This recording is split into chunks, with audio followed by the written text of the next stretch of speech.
Donc, nous venons d'entendre cette page d'Évangile où Jésus y va fort. Il dit à ses disciples « Je m'en vais ». Et Jésus voit ce que son départ provoque dans les disciples, de la tristesse. N'est-ce pas notre cas à nous? Chaque fois que nous constatons la disparition de notre Seigneur de nos vies, cela engendre en nous de la tristesse. Parce que nous n'avons plus de sécurité, nous n'avons plus de force. Jésus est notre force, Jésus est notre sécurité. Quand Jésus s'éloigne de moi, je perds toutes les sécurités de ma vie. N'est-ce pas comme ça pour vous? Et donc, il nous est bon de le rencontrer régulièrement pour que notre vie se remplisse de la force de la sienne. Mais Jésus ne laisse personne triste. Il ne veut pas que ceux et celles qui cherchent à le rencontrer deviennent tristes par son absence.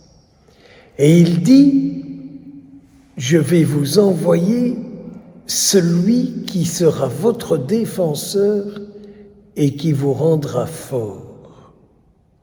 Parce que le monde est jugé. Dieu sait bien le jugement du monde d'aujourd'hui. Dieu juge le monde et tout ce qui détruit les hommes et les femmes qui résident dans le monde qu'il a créé. Et donc tous ceux qui détruisent le monde, tous ceux qui détruisent les hommes et les femmes d'aujourd'hui sont jugés par Dieu dès aujourd'hui et ne sont pas en communion avec lui.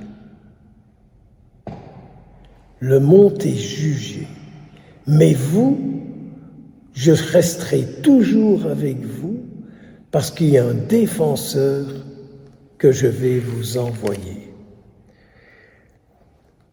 Nous avons entendu ces quelques versets des Actes des Apôtres. Paul et Silas sont jugés par les magistrats. Et ces hommes les humilient, ces magistrats. Il dit qu'on leur enlève leurs vêtements, donc sous-entendu devant tout le monde, mais devant tout le monde, et qu'on leur donne des coups de bâton et qu'on les mette en prison. Vous voyez l'esprit qui est dans les magistrats et comment l'esprit qui est dans les magistrats font du mal aux messagers de Dieu et à ceux qui désirent que le règne de Dieu s'établisse. Et il n'y a pas que les magistrats. Il y a ceux qui accomplissent la décision des magistrats. Vouloir que Paul et Silas, leurs vêtements soient enlevés, qu'on leur donne des coups de bâton, qu'on les mette en prison et qu'on mette leurs pieds dans des blocs pour qu'ils ne sachent plus bouger. Est-ce que vous pouvez repérer tous les mauvais esprits qui sont là-dedans et qui empêchent le royaume de Dieu d'agir? Mais là où se trouve un homme, une femme, habités par l'Esprit de Dieu, il n'y a aucune prison qui peut résister. Et beau, vous savez, ce récit des Actes des Apôtres. Là où il y a un homme, une femme, habités, imprégnés par l'Esprit du Seigneur lui-même, il n'y a aucune prison qui peut lui résister. Et donc c'est le tremblement de la prison et du pauvre gardien qui se rend compte subitement de ce qu'est sa vie à lui. Par sa vie de gardien de prison, il empêche l'œuvre de Dieu de se réaliser. Mais cet homme n'est pas que mauvais. Il fait ça sans doute aussi pour gagner sa vie, pour nourrir sa femme et ses enfants. Mais Dieu voit le bon qu'il y a dans cet homme, et cet homme se retourne et il adhère à Dieu et aux disciples de Dieu. Si je résume, je m'en vais, dit Jésus. Vous êtes triste, je le vois, mais ma présence ne vous manquera jamais. Je sais l'amour que vous me portez, je sais ce que je suis pour vous, je serai toujours avec vous, je vais vous envoyer tout ce qu'il vous faut. Et puis, il y a cette mise en lumière des mauvais esprits du monde, entre autres à travers ce magistrat, à travers ceux qui accomplissent les désirs de celui qui décide le mal,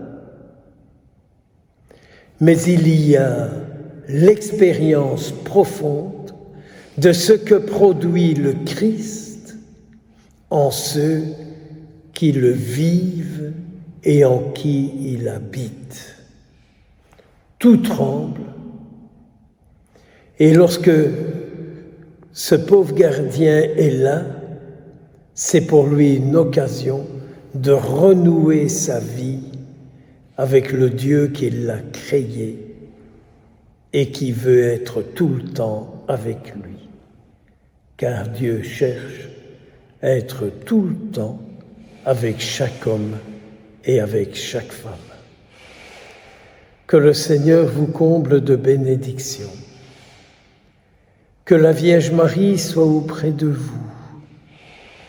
Que vos vies soient, comme celle de la Sainte Vierge, enveloppées du défenseur, de l'Esprit Saint, de l'Esprit de vérité, avec tous ses dons.